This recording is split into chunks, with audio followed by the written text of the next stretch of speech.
Admiral Patricia Hayes stood in the underground command center beneath the mountains of Colorado. The room was filled with screens showing the biggest military fleet in galactic history.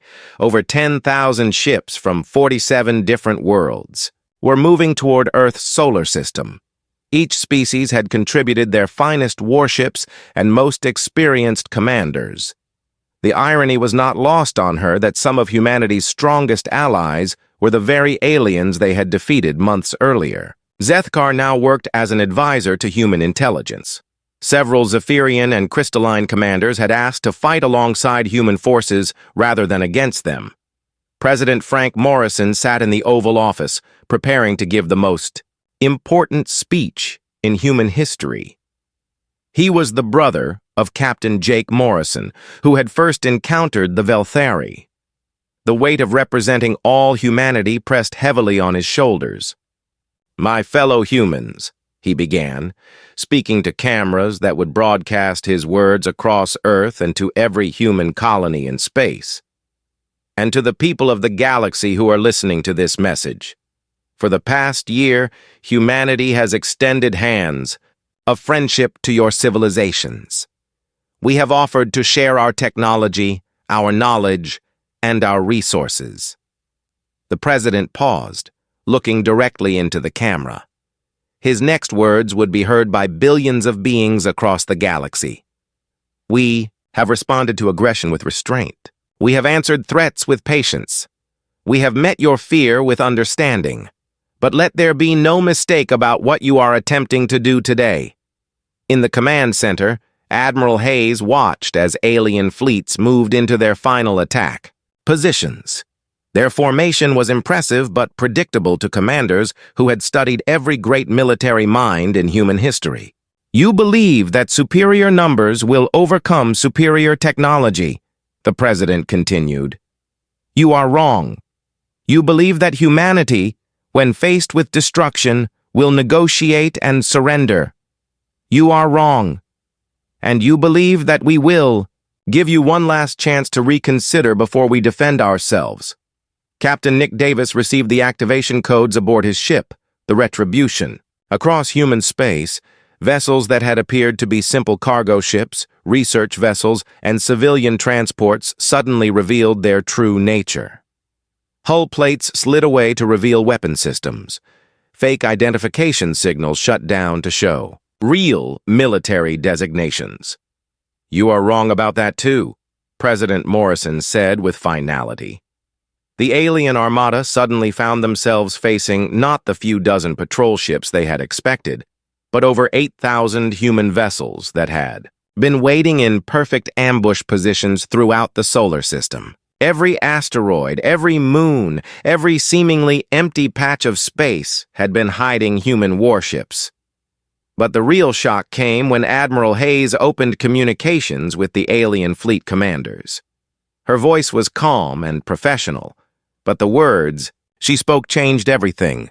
"Attention, commanders of the Galactic Fleet.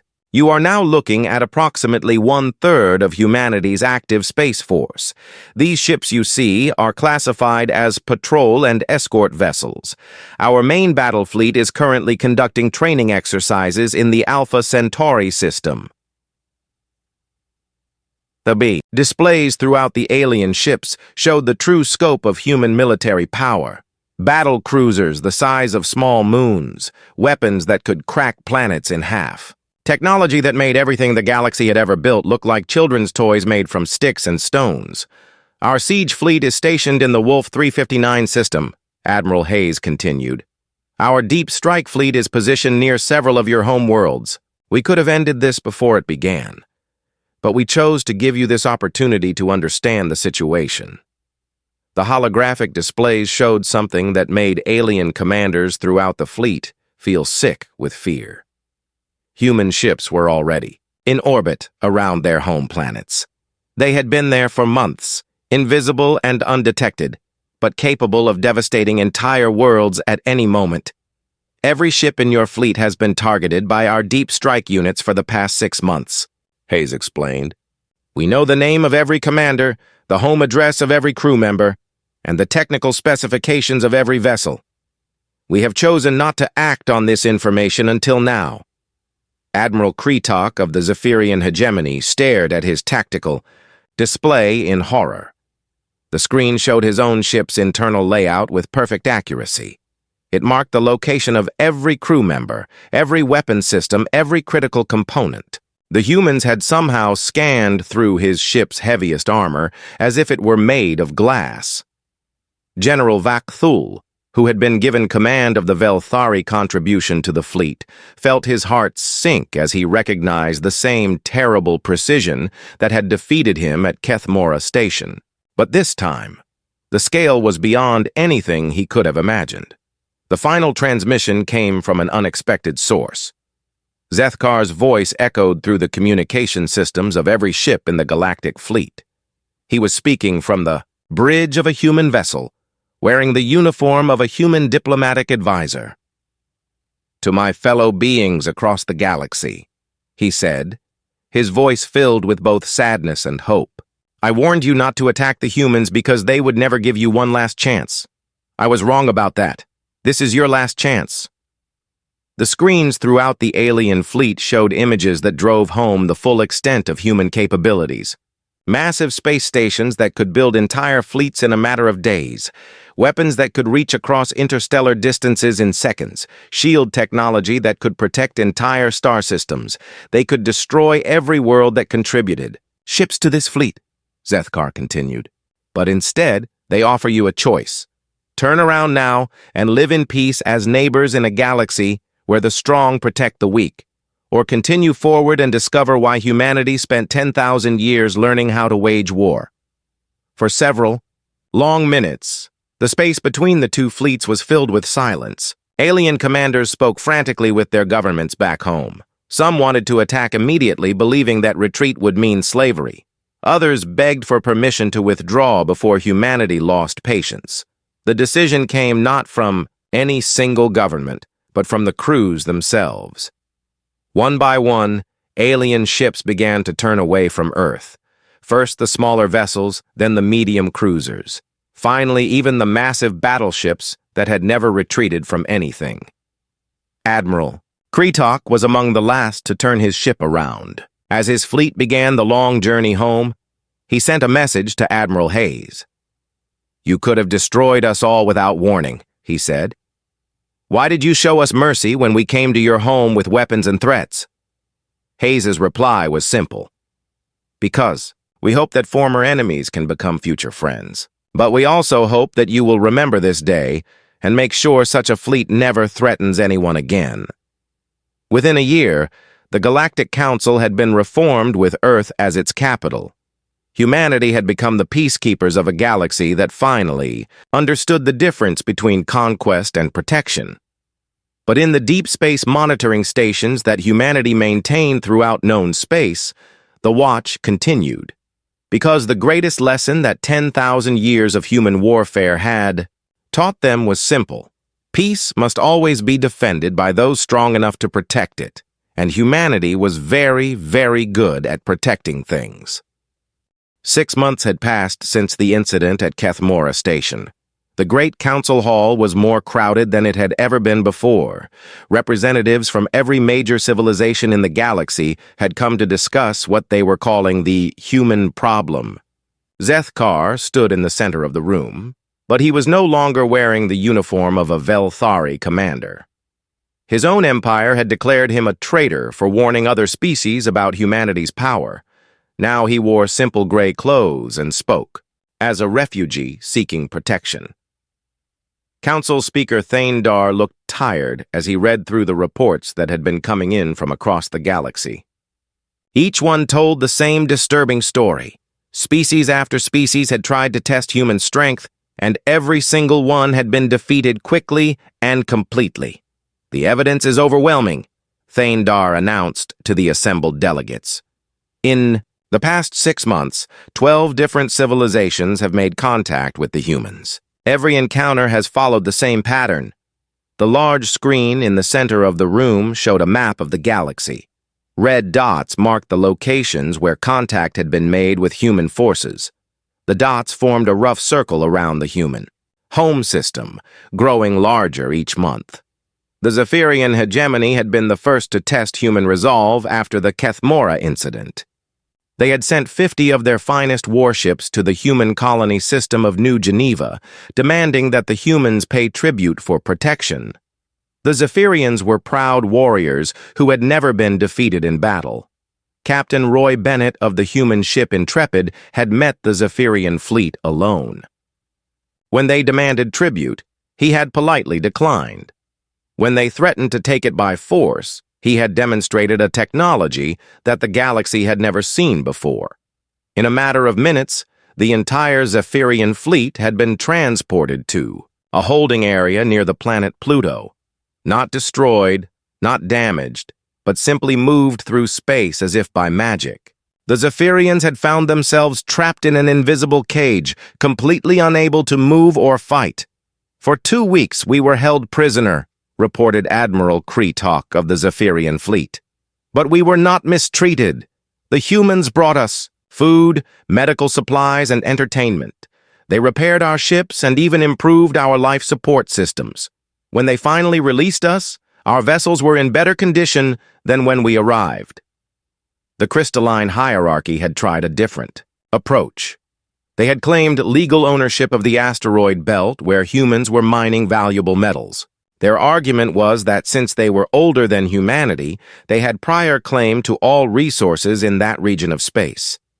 Commander Lisa Yang had met with the crystalline representatives on their flagship. She had listened politely to their legal arguments, then asked if they would like to see a demonstration of human mining technology. What happened next became legendary throughout the galaxy. The humans had taken an entire asteroid, bigger than most cities, and moved it to a completely different orbit in less than 4 hours. They had done this without using any visible ships or equipment. The asteroid had simply lifted itself up and flown to where the humans wanted it to go. They reshaped matter itself, reported Christarch Velnin, his crystalline body still trembling at the memory. They made solid rock flow like water, then reformed it into whatever shape they desired. They could have done the same thing to our ships, to our bodies, to our entire civilization. Dr. Krelvash, the Council's chief scientist, stood up to present his analysis. He was an old being who had spent his entire life studying technology and warfare. What he had learned about human capabilities had kept him awake for many nights. "Fellow counselors," he said, his voice shaking slightly, "we are dealing with a species that has somehow developed technology centuries ahead of our own. In every category we can measure weapons, shields, propulsion, sensors, and manufacturing, human capabilities exceed our best efforts by factors we can barely understand." The display screen showed comparison charts that made the assembled delegates gasp in fear. Human energy output was 50 times greater than the most advanced galactic civilizations. Their weapons could penetrate any known defense. Their shields could stop any known attack. But what truly concerns me, Dr. Krelvash continued, is that according to our intelligence, we have not yet encountered any ship that humans classify as a main battle unit. Everything we have seen has been labeled by them as patrol vessels, escorts, or light frigates. Counselor Prethak of the warrior clans stood up angrily. He was a large, fierce being whose people had conquered dozens of worlds through pure military might. The idea that humans could be more dangerous than his warriors was unthinkable. "You ask us to believe that these creatures, who were trapped on one world until recently, have somehow become the most powerful force in the galaxy?" he roared. "It is impossible. They must be using tricks and deception." Zethkar stepped forward to answer the counselor. "Honored Prethak, I thought the same thing when I first encountered them. But I have seen their historical records. Do you know what they call their worst disaster? They call it the World Wars, where they killed over 100 million of their own kind using primitive weapons." The council chamber became very quiet as Zethkar continued his explanation. "They have spent their entire existence perfecting the art of war because they had no choice.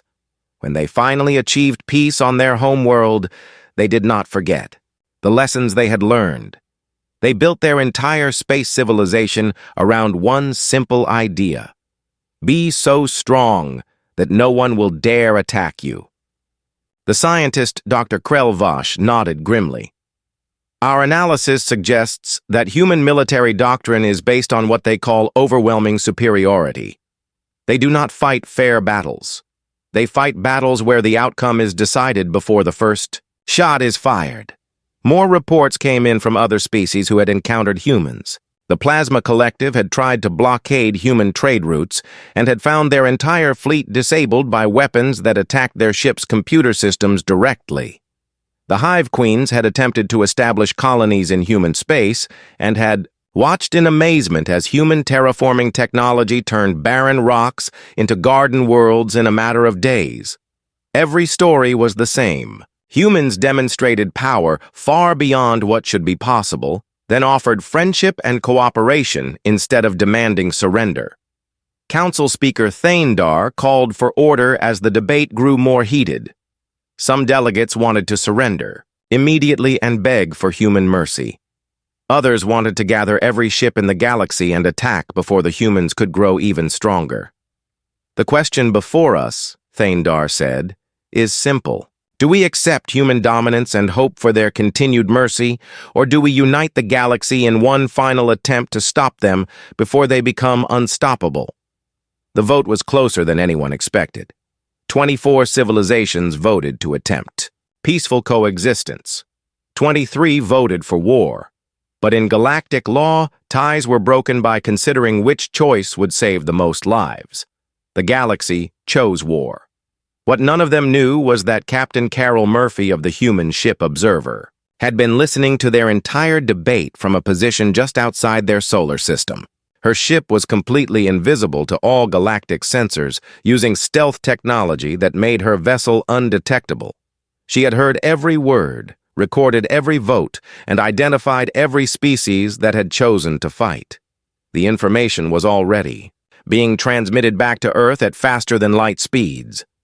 Humanity had 6 months to prepare for the largest military fleet in galactic history. But as Admiral Hayes would soon discover, 6 months was more time than they needed. The Velthari border station called Keth Mora had been floating in space for over 200 years. It was huge, bigger than most cities, and covered with weapons that could destroy entire fleets. General Vakthul had commanded this station for 20 years, and he had never seen an enemy that could threaten it. When he saw Zethkar's damaged ships approaching with small human escorts, Vakthul laughed. The human ships looked tiny compared to his mighty station. He counted only 3 vessels, and the largest one was no bigger than his smallest patrol boat. "Finally," the general said to his officers, "we can teach these primitive aliens what happens when they attack the Velthari Empire." Captain Steve Walsh sat in the command chair of his ship, the Vigilant. Around him, his crew worked quietly at their stations. They all knew what was about to happen. The Velthari would demand their surrender, and when that failed, they would attack. It was exactly what Admiral Carter had predicted. The human ship looked ordinary from the outside. It had smooth metal walls and simple weapon ports. Nothing about it seemed special or dangerous. But inside, the Vigilant carried technology that was hundreds of years ahead of anything the galaxy had ever seen. General Vakthul's voice boomed across all communication channels.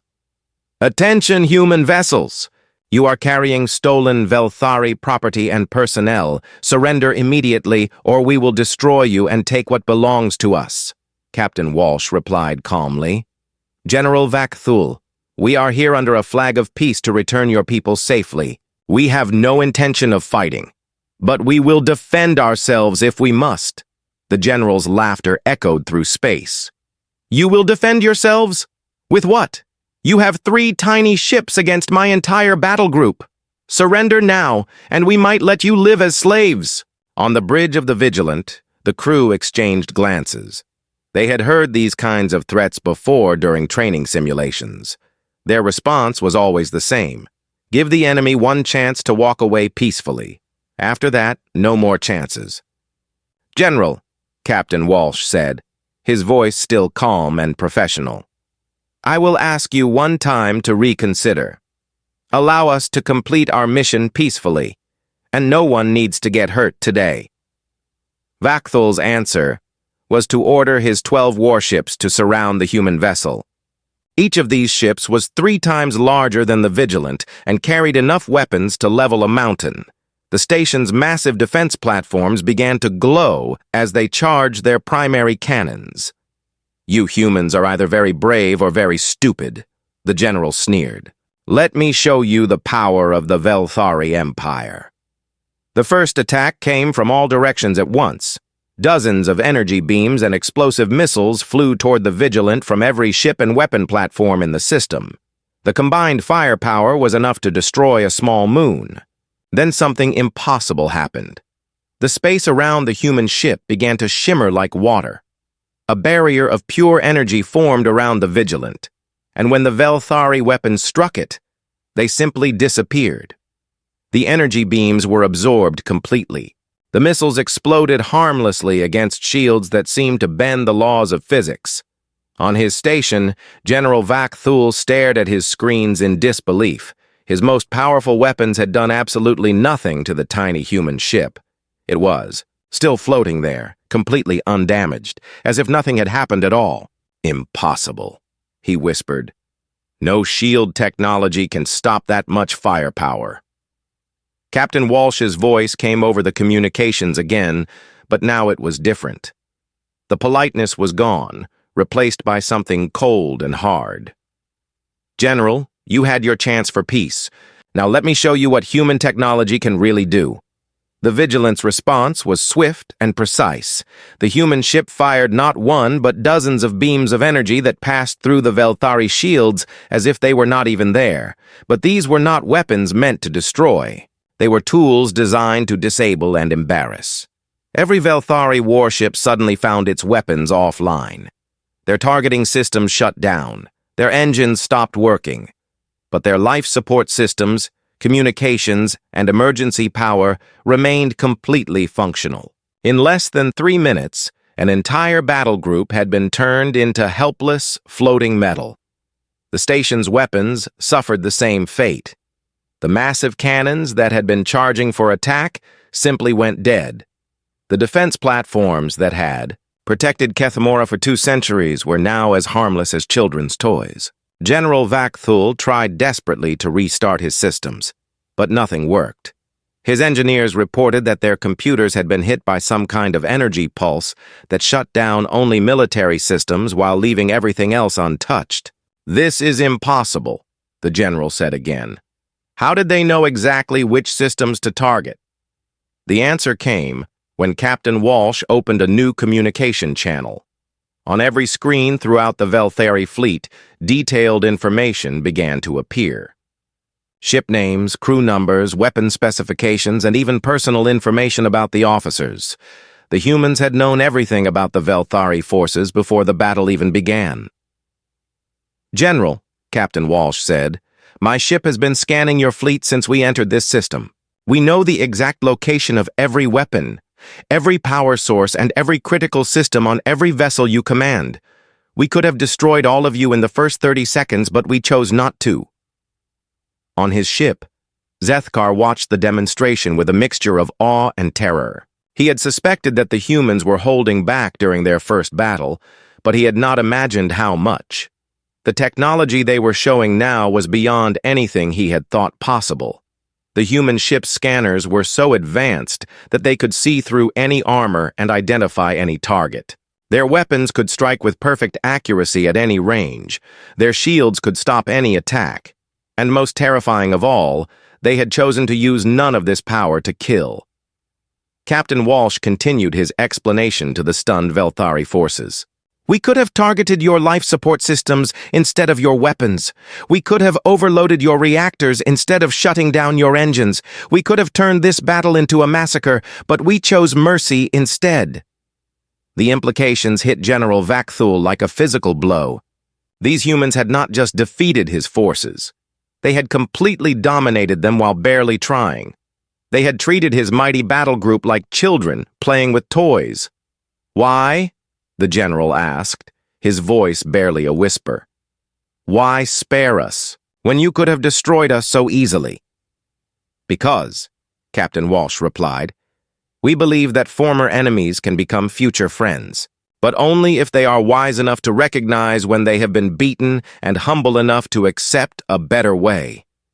The human ship began to move away from the station, but before it left, Captain Walsh transmitted one final message. We are returning your people unharmed and your ships repaired. Tell your empire that Earth offers friendship to those who want peace, but also tell them this. We will not be conquered, enslaved, or threatened. Choose your next actions very carefully. As the 3 human ships disappeared into the darkness of space, General Vakthul sat in his command chair and tried to understand what had just happened. His entire world view had been shattered in less than 10 minutes. Zethkar's voice came over the communication system. General, I tried to warn the Council about these humans. They are not like any species we have ever encountered. They have the power of gods, but they choose to act with the wisdom of saints. The general looked out at his disabled fleet and made a decision that would save his empire from total destruction. He was going to listen to Zethkar's warnings very carefully. 3 days had passed since the battle in human space. Admiral Ben Carter stood on the bridge of his ship, the Defiance, watching the stars through the large window. His fleet of 12 ships waited at the edge of human territory, but they were not there to attack. They were there to learn.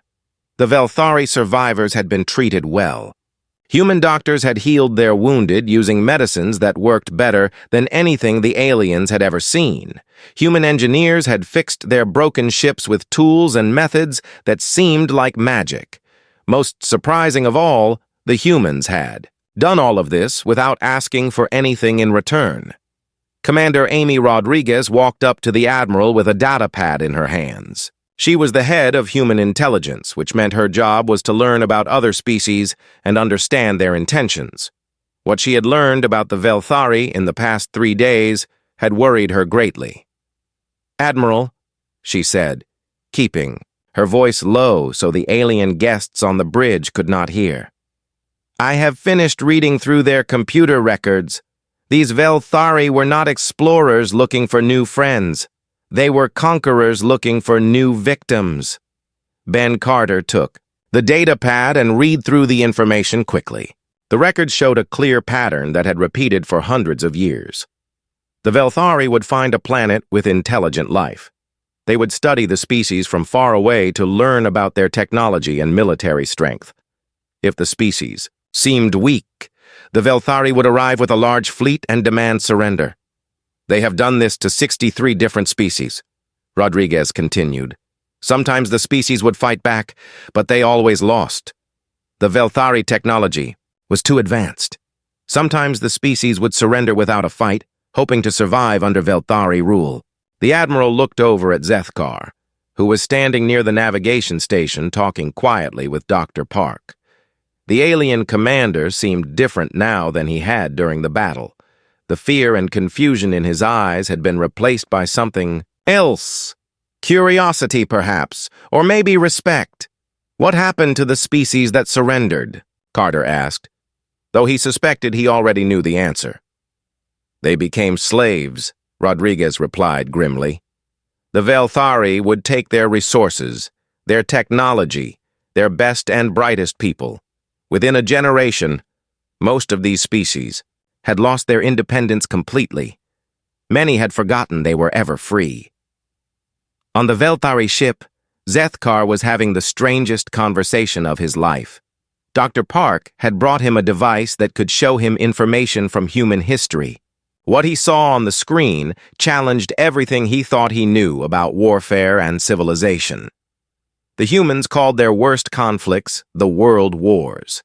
In these wars, they had killed over 100 million of their own species using weapons that Zethkar considered primitive. Chemical gases that burned the lungs, explosive bombs that could destroy entire cities, flying machines that dropped death from the sky. Your people fought each other with such terrible weapons, Zethkar said, his voice full of confusion. How did your species survive? Dr. Park touched the screen to show him pictures from after the wars. Cities being rebuilt, enemies becoming friends. People from different nations working together to explore space and cure diseases. We learned that war should always be the last choice, she explained. We learned that peace is better than victory, but we also learned that sometimes peaceful people must be ready to fight to protect themselves and others. The alien commander studied the images more carefully. He saw human soldiers, but they were not conquering other humans. They were helping rebuild destroyed cities, bringing food to hungry people, protecting the weak from the strong. This is why your ships are so advanced, Zethkar realized suddenly. You did not build them to conquer. You built them to defend. Dr. Park nodded. Every human ship can fight if it must, but that is not their main purpose. They explore, they research, they help people. The weapons are there only because we know that not everyone in the universe believes in peace.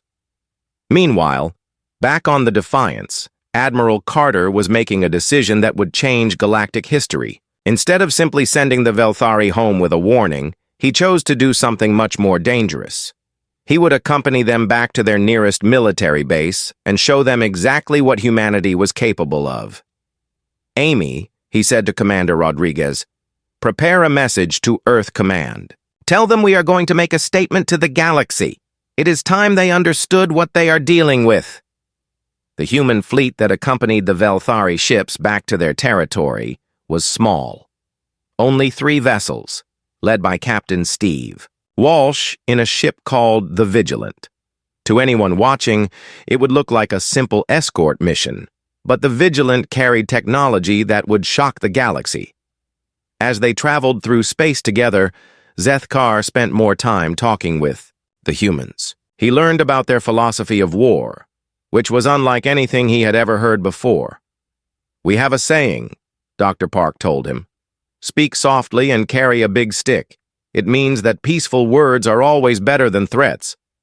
But you must be strong enough to back up your words with action if necessary. But you were strong enough to destroy my entire fleet, Zethkar pointed out. Why did you show mercy? Because destroying you would not have solved the problem, she replied. If we had killed your people, your empire would have sent more ships. Then we would have had to kill them too. Soon, we would be at war with your entire species, and millions would die on both sides. The alien commander thought about this for a long time. In his culture, showing mercy was seen as weakness. Strong species took what they wanted from weak species. That was the natural order of things. But the humans seemed to have turned this idea upside down. So instead of showing strength through destruction, you show strength through restraint, he said slowly. Exactly, Dr. Park smiled. Anyone can destroy. It takes real power to create, to heal, to protect. That is the kind of power worth having. As the small fleet approached the Velthari border station, Captain Walsh prepared for what would become known throughout the galaxy as the demonstration that changed everything. His orders were clear. Show the aliens what human technology could do, but do not kill unless there was no other choice.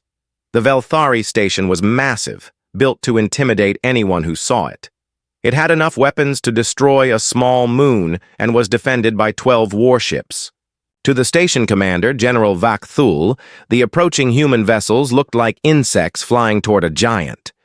He was about to learn how wrong he was. Zethkar watched from his ship as the human vessels approached the station. He knew what was going to happen next, and he felt sorry for his people. They were about to learn the same lesson he had learned 3 days ago. Sometimes, the smallest insect has the most dangerous sting. The great hall was filled with noise. Beings from 47 different worlds sat in their seats, talking loudly about the business of the day. Some had fur, others had scales, and a few looked like walking crystals. But today they were all quiet when one particular alien stood up to speak. Zethkar was not like the others. His people, the Velthari, were known across the galaxy as strong warriors and smart traders. They had built an empire that stretched across dozens of star systems. But today, Zethkar looked scared. His hands shook as he touched the controls. That would show pictures to everyone in the room. "My friends," he said, his voice weak and tired. "I stand before you today not as a winner, but as someone who barely lived through a terrible mistake. My people found a new species 3 months ago. We called them humans. They live on a small blue world called Earth." The picture changed to show a planet floating in space. It looked ordinary, nothing special about it. Many of the aliens in the room made sounds of confusion. How could such a small world cause problems for the mighty Velthari Empire, we thought. They were weak, Zethkar continued. They had only just started to travel between planets. They had small ships and simple weapons. We believed we could easily add their world to our empire, just like we had done hundreds of times before. On the other side of the galaxy, Captain Jake Morrison was having a normal day. He commanded a human ship called the Horizon. His job was to patrol the space around Jupiter, where human workers mined valuable metals from the planet's moons. It was usually boring work, but Jake did not mind. After the terrible wars that had torn Earth apart centuries ago, boring was good. His ship was not very big compared to the massive mining stations, but it was fast and well-armed. All human ships were built that way now. The lesson of history was simple. Hope for peace, but be ready for war. Dr. Lisa Park was on the ship too. She studied alien life, though she had never seen any real aliens before. When the strange signal came through their communication system, she almost jumped out of her chair with excitement. "Captain," she called out, her voice full of wonder, "this signal is not human. Someone else is out there, and they are trying to talk to us." The message was hard to understand. It was sent in a language that their computers could barely translate. But the numbers were clear. Someone was in trouble and they were asking for help. The location was not far from where the Horizon was patrolling. "Set course for those coordinates," Jake ordered his crew. "And prepare the medical bay. It sounds like someone is hurt." The crew of the Horizon had trained for this moment their whole lives. First contact with an alien species was something humans had dreamed about for generations. They had protocols to follow, procedures to keep everyone safe. But mostly, they were excited to meet someone new. When they arrived at the location, they found a ship unlike anything they had ever seen. It was long and curved, with strange markings on its hull. Parts of it were badly damaged, as if it had been in a fight. Smoke drifted from several holes in its side. "This is Captain Morrison of the human vessel Horizon," Jake spoke into his communicator. "We received your distress call. Do you need medical assistance?" The reply came quickly, spoken in broken but understandable language. "Yes, please help us. We are dying. Our ship is failing." Back in the Great Hall, Zethkar continued his story. The pictures now showed scenes of battle. Velthari ships, proud and strong, were being torn apart by smaller human vessels that moved like dancers through space. "We sent 50 ships to their system," he said. "It was meant to be a simple show of force. We would demonstrate our power, and they would submit peacefully. It had always worked before." The aliens in the room leaned forward to see the battle pictures better. What they saw made many of them gasp in surprise. The human ships were much smaller than the Velthari vessels, but they fought with a skill and coordination that was frightening to watch. "Their ships moved in ways we did not think possible," Zethkar explained. "They seemed to know where our weapons would fire before we fired them. They hit us exactly where it would hurt most, but never where it would kill us quickly. It was as if they wanted to defeat us without destroying us completely." The battle had lasted only 6 hours. When it was over, the mighty Velthari fleet was drifting helplessly in space. Their weapons were destroyed, their engines were dead, but their life support systems still worked. The humans had been very careful about that. "But this is not the scary part," Zethkar said, his voice dropping to almost a whisper. "What happened after the battle is what should terrify us all." Dr. Park worked alongside the human medical team as they brought the injured aliens aboard the Horizon. The beings were like nothing she had ever imagined. They had tough, scaly skin and large yellow eyes. Their blood was green, and they breathed a different mix of gases than humans did. But despite their strange appearance, Park could see that they were intelligent beings who were in pain and afraid. The human doctors worked quickly to help them, adapting their equipment to work with alien biology they had never seen before. The leader of the aliens introduced himself as Zethkar. He spoke carefully, choosing his words with great thought. Park could tell that he was surprised by how the humans were treating his people. "You help us," he said to her, confusion clear in his voice. "But we came to fight you. Why do you show kindness to enemies?" Dr. Park smiled gently. "Because you are not our enemies now. You are beings in need of help. That is what matters." As the hours passed, Zethkar began to understand that everything his people believed about warfare and conquest was wrong. These humans did not act like any species the Velthari had ever encountered. They had the power to destroy his people, completely, but instead they chose to heal and help. "Your people," Zethkar said to Park during one of their conversations, "they are very strange. In the galaxy, the strong take from the weak. It is the natural way. But you are strong, and yet you give rather than take." Dr. Park looked out at the stars through the ship's window. "We learned long ago that true strength comes from protecting others, not from conquering them. It took us thousands of years to understand this lesson. Many of our people died before we figured it out." The conversation was interrupted when Captain Morrison called for Dr. Park to come to the bridge. When she arrived, she found the captain looking at a display that showed dozens of ships approaching their location. "It looks like our new friends." "Have backup coming," Jake said grimly. "And they do not look like they are here to talk."